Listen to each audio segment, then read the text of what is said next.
We're going to go into a 4 and 5 light setup. And what I'm going to do is I'm going to build the set. I'm basically going to build two sets.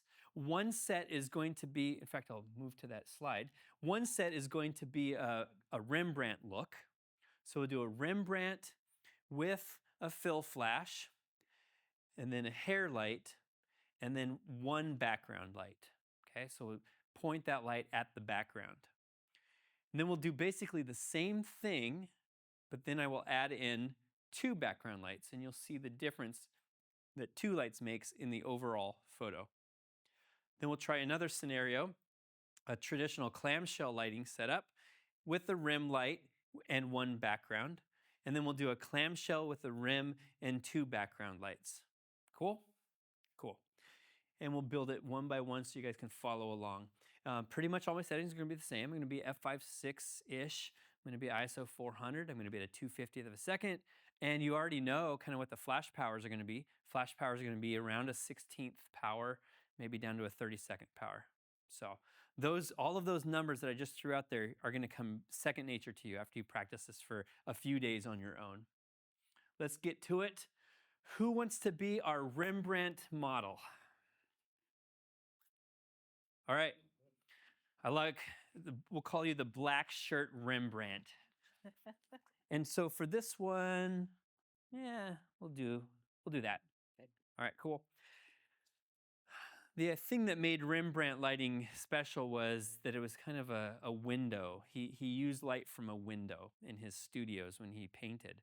So we're going to simulate a window light. And to do that, we need a really big light source. So for this, I will use the big old honkin' umbrella, the big giant one that I like using so much. And as I look at the scene, I might actually end up having you point the other direction. We'll just see here. Actually, yeah, let's have you rotate the chair 90. Perfect. Perfect. Love it. So this is big old umbrella.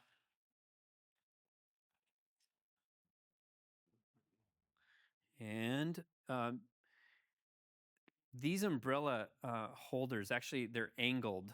And so if you put, this is a little minor detail, but if you put the umbrella in through the high side and out through the low side, it makes arranging it a lot easier over time. Okay. There we go. So this is going to be our key light. And again, we're just simulating a big giant window. It's a round window, I guess, but this will work. It's just the softness that I really like. And we will throw, in this case, let's try the Apper light. Haven't used this one today. So this one I bought off of, I think eBay or Amazon. I think I paid $40 for this one. And I've got it set for manual mode. And then the power, I'm going to set the power to, since that's the main light and a big umbrella, I'm going to set that for 1/16th power. All right, turn on my wireless receiver here. And I'll just do a quick test, make sure it fires, and it does. Looks like my batteries are okay. Put that in here into the stand, or into the lighting. Oh, and one other thing. This, I don't have a diffusion dome for this one, so I'm just going to pull out the diffusion panel just to send the light out a little bit more into the giant umbrella. Put the little brass stud on there, put that in the light stand, and I think we're good to go on that one.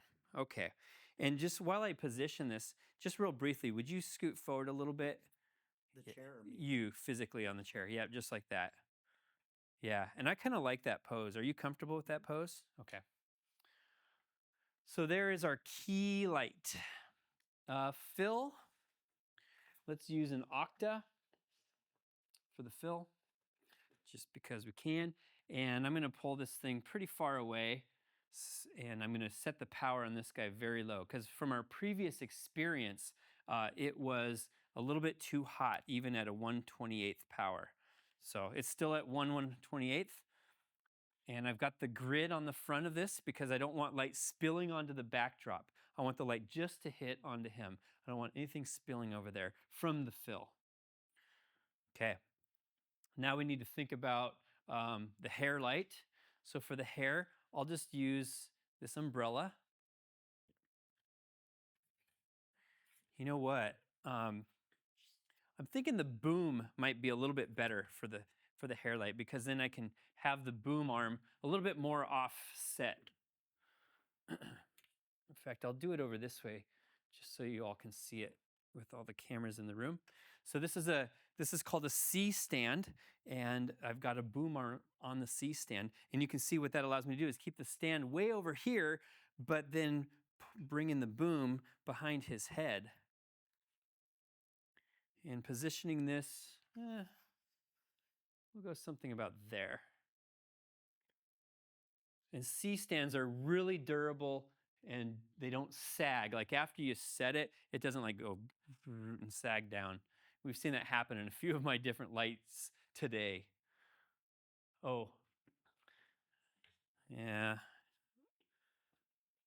We'll grab another one over here. So for this one, this is my Nikon SB900, and I'll do this over here so you can see it. So this one I'm going to set for manual power, and since it is a rim light, as we've done before, we want that rim light to generally be a little bit brighter. So we're going to put this guy at 1/8 power. We'll start at 1/8. Might end up going to 1/4. We'll see.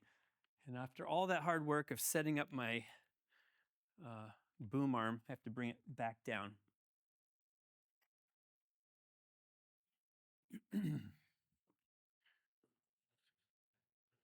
And if I recall, this one was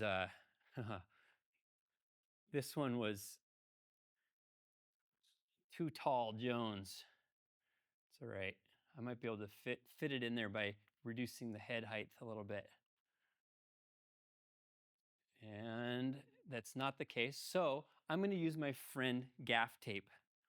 I was going to have someone hold it, but for this, I'll use the gaff tape. Hey.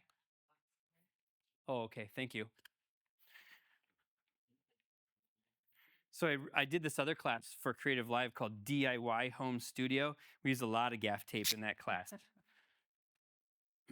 For this case, whenever if I ended up buying a beauty dish or something like this, I would make sure that it fit perfectly before actually using it in a scenario like this. But today's a little bit of a experiment anyways.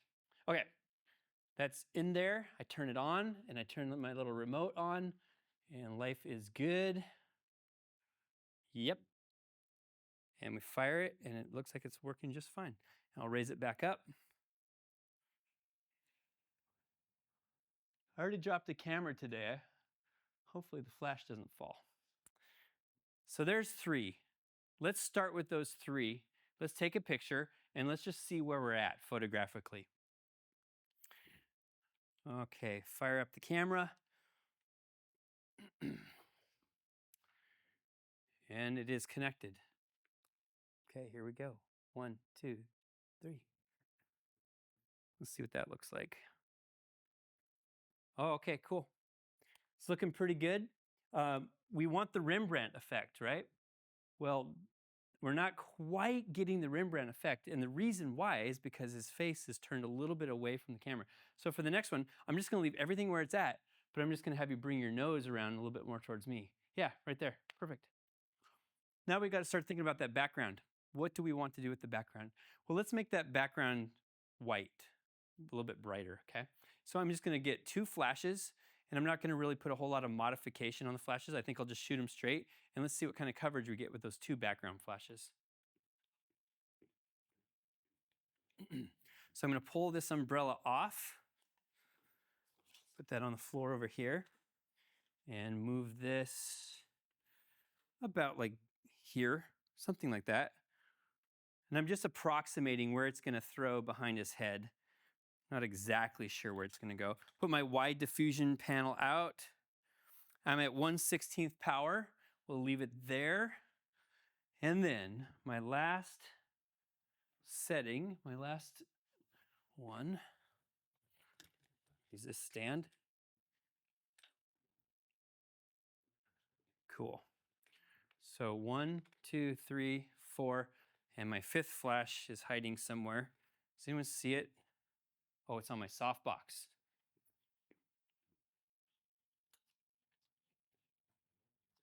Okay. And this one I'll also set up to be 1/16 power.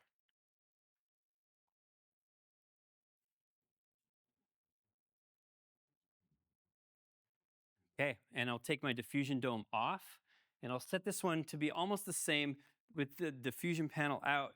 I'll reduce the height a little bit, so it's about the same height as that one, and we're at 1/16. So we'll set that for 1/16 power, and let's see where we fall. So now that I've got two background lights, the goal is that that background is going to be evenly illuminated, equal from side to side.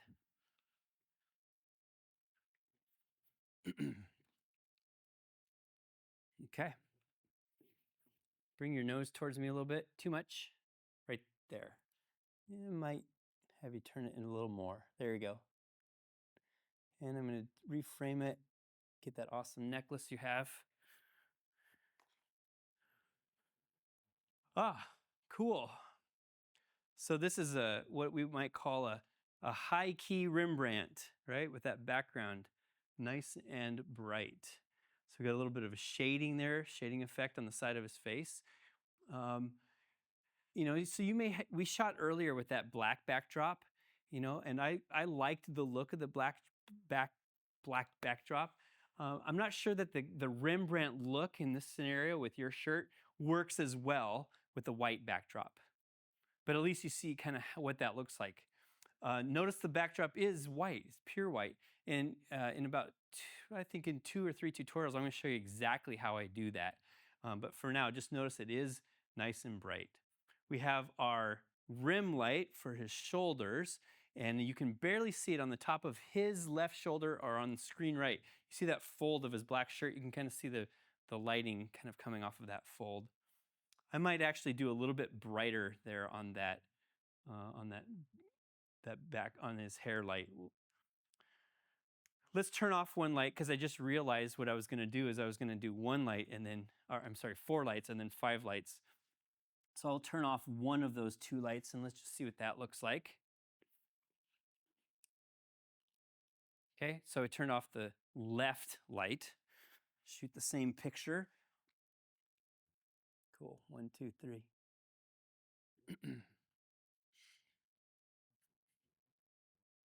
Yeah. Now that really shows how 2 lights for the background impact the scene dramatically. We'll put these 2 up side by side. In my opinion, I don't think you can have a full studio without 2 backlights. And you really need to have those 2 so you get even lighting across the board in the back. Not saying that the photo on the left is bad. Sometimes we like to have that wash of brightness from brighter to darker, but 5 lights gives you the ultimate in flexibility. We can also, with this, because we have 5 lights, we can mix and match how those lights are working for the background.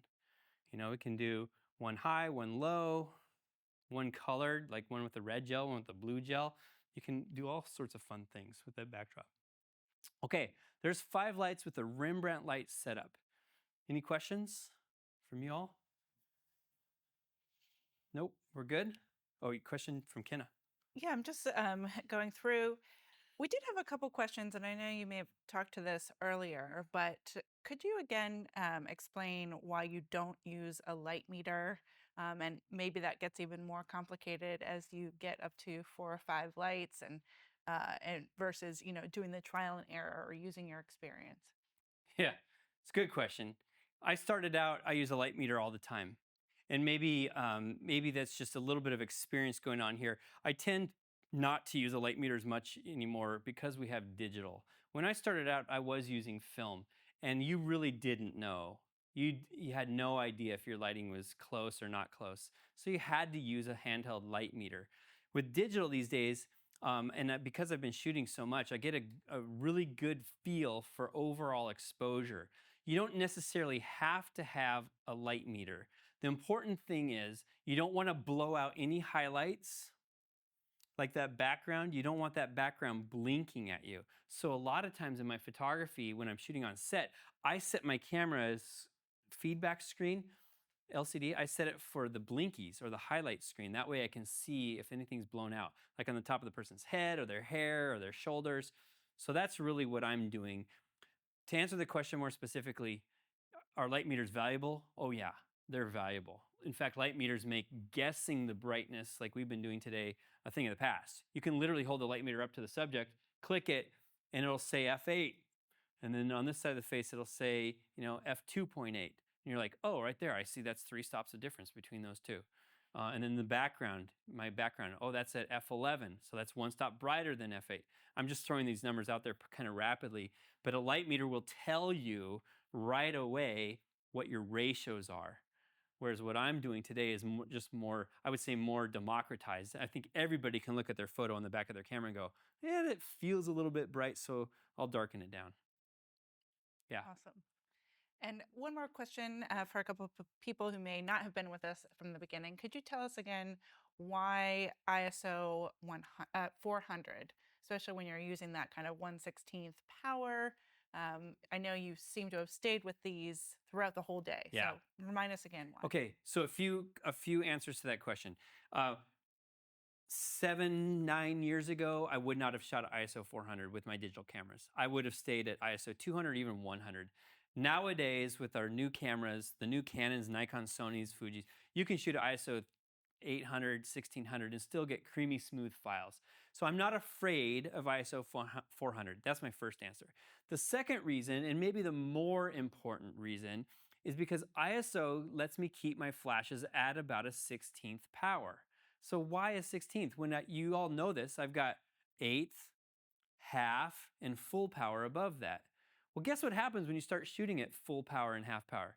It takes a long time for those flashes to recharge. In other words, you take a picture and you have to wait 3 or 4 seconds for the flash to go back to full charge so you can take another picture. Working in the studio environment, you want to get these fleeting moments, this little smile. It just disappears so quickly. So I'm often shooting pretty rapidly. Today I haven't been shooting rapidly because we have to wait for the stuff to download into the computer and we can talk about it. But typically I like my flashes to recycle quick. That's a 16th power, that's a 32nd power, and that's what ISO 400 gives me. That's awesome. Thank you for bringing that up, because another question that had come in from Gailey Cowart was, could you at some point talk about what control we might have over the recycle times and anything else to avoid overheating the units? Okay, cool. I love your question because it allows me to talk about more toys. Just real quick, I'm going to make sure my camera's fastened down, and it is. I'm going to run over here, grab a toy, and then I'll come back to the other side. Where is that thing? There it is. Okay. This one here. So this is an accessory battery pack, basically, and it plugs into the front of your Nikon or Canon or Sony camera. You have to just get the right connector here on the end, and this basically allows you to put in 6 AA batteries in addition to the 4 that are in your speed light. So now you've got an equivalent of 10 batteries, the oomph and the power of 10 batteries recharging that flash. And it cuts the recycle time in half or less. So the upside is, yeah, you can just shoot and shoot and shoot. The downside is that you overheat your flashes. And so one of the issues with the early Nikon flashes, and maybe even the Canon flashes, is that they would overheat. In fact, I had one gal who went to one of my workshops years ago. She got this pack, and it was a lithium-powered battery pack, and it could recycle her flash at full power at something like 6 frames per second. So she was photographing golfers, photographing their swing under studio lights. So she'd go da-da-da-da-da-da, da-da-da-da-da-da-da-da, and she'd get done with the session and her flash would be fried. And she'd send it back to Nikon for repair, and Nikon would go, I think you did something that you weren't supposed to do. So the downside is you can actually damage your flashes by recycling them too quickly. The higher end Nikons and Canons actually have an internal thermometer, and it will shut down the flash, prevent the flash from working if it gets too hot. The newest Nikon flash, the SB5000, actually has, it's not an internal fan, but it has internal ducting to cool it down and to let heat leave the interior of the flash. So hopefully that answers her question. just real quick, Nikon and Canon sell these. I forget the exact model number, but I found this on Amazon for like $30, made by a company called Neewer, Neewer, and it's worked fine for me. I love Nikon products, and I buy lots of Nikon stuff, and I think Nikon is the best. But if you're looking to get into this relatively cheaply, can't knock 30 bucks. And so far, it hasn't broken anything that I've been using. I could keep going on and on about this, but I think that's enough for now. Cool. Thank Okay. you.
I want to do clamshell lighting.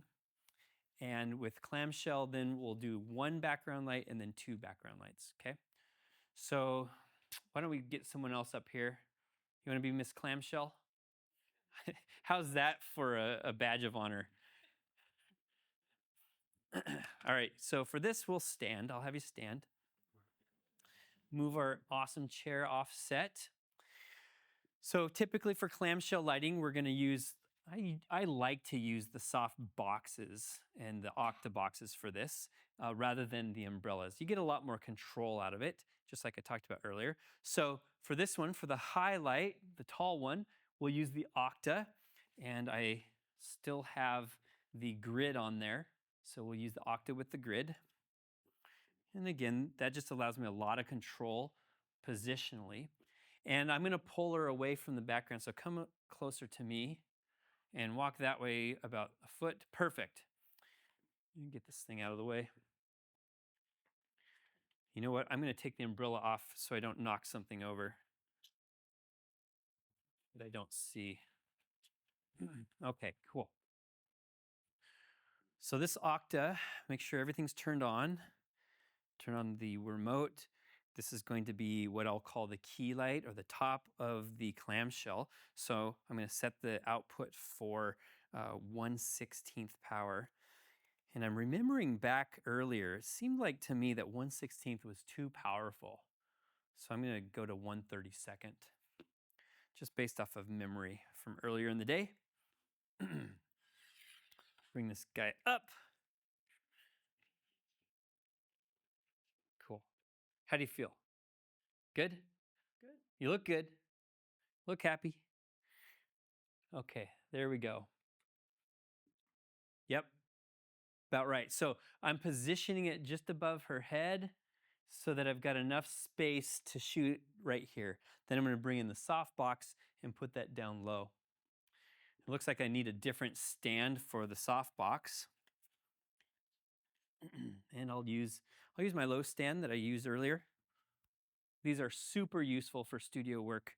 So everybody go out and buy one. Actually, I don't think, now that I think about it, I don't think I put these on my Mike Hagan's favorite list, but I mentioned it earlier in the class. Remember the Creative Light, the LS22. Really useful product. Okay, bring that in about like that. And I'll increase the height. There we go. Clamshell. So this is the clamshell. Nice, you look good. Okay, so for this one, I will put, this is that Apper light. This is that $40 flash that I bought on eBay. It's gonna work just fine. And it's currently at 1/16 power. But again, I think I should put that at 1/32 power as our starting point. So 1, 2, our first two lights are set up. Now it's time for the third light. So we can think about what do we want to do with that third light. Well, I'm going to use it as a rim light like we did before on the Rembrandt photo. And right now I've got that on our beauty dish. It's great. Beauty dishes can be used for all kinds of purposes. In this case, it's going to be our rim light.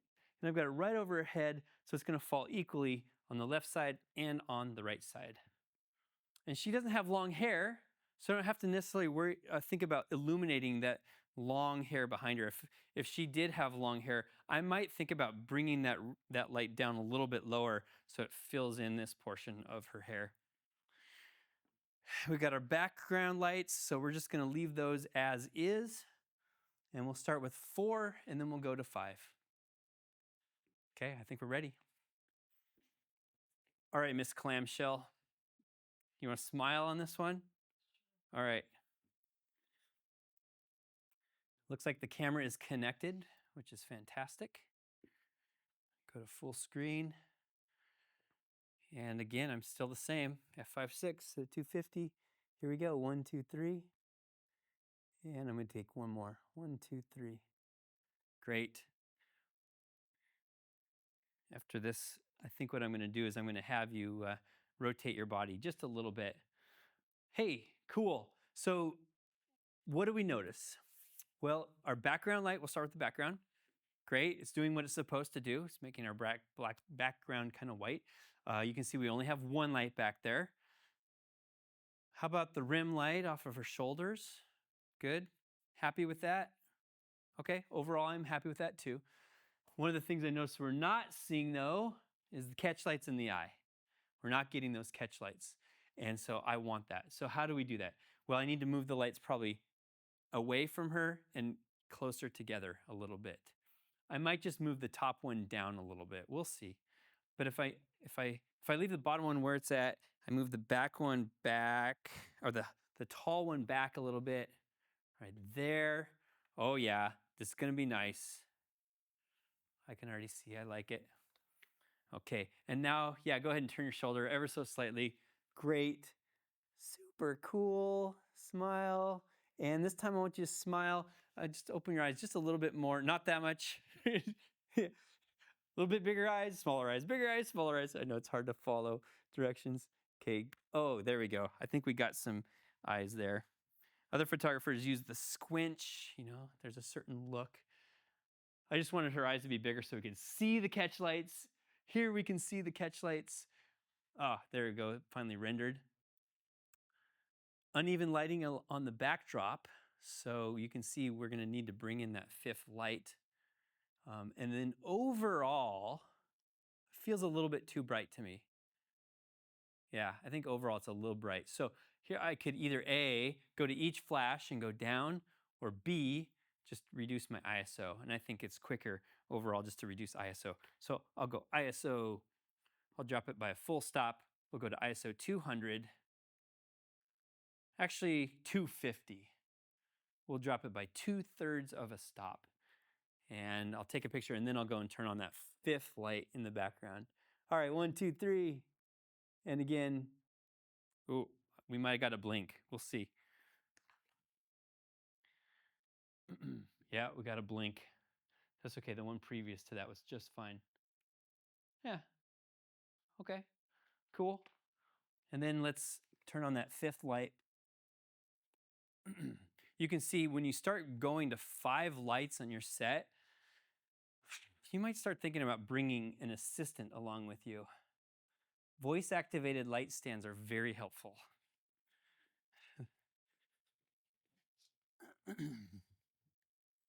Okay, now we've got all 5 lights turned on.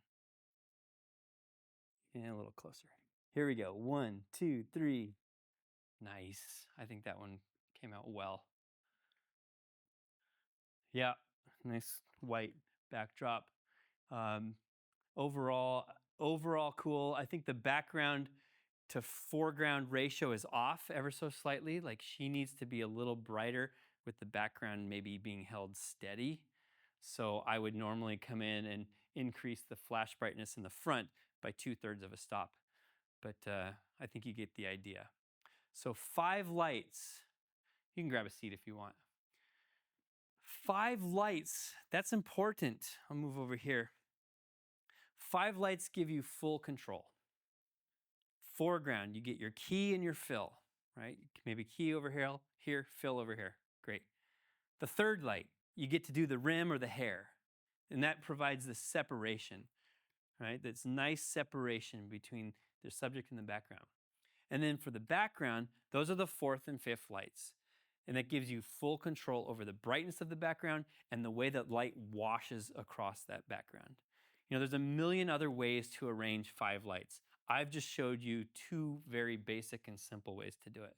And it all changes when you have a black backdrop versus a white backdrop. Maybe you're out in the environment, maybe you're outside, maybe you got your kayak and you're shooting an environmental portrait, right? It's all different, but 5 lights really give you the ultimate in control and flexibility.